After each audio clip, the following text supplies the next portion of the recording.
Alright, so this is everyone's favorite anime character of the Dark Trio, which is Jujutsukaisen, Chainsaw Man, Hell's Paradise.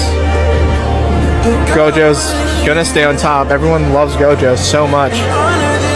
Sukuna's number 2? What the hell?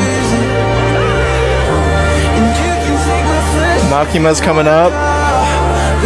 Why does everyone like Nobara Kurisaki? I never thought her character was like amazing. She definitely drops off the map after Shibuya. Yuta hopping up with the Jujutsu Kaisen Zero hype. Whoa! Yuta just overtook Gojo for a second.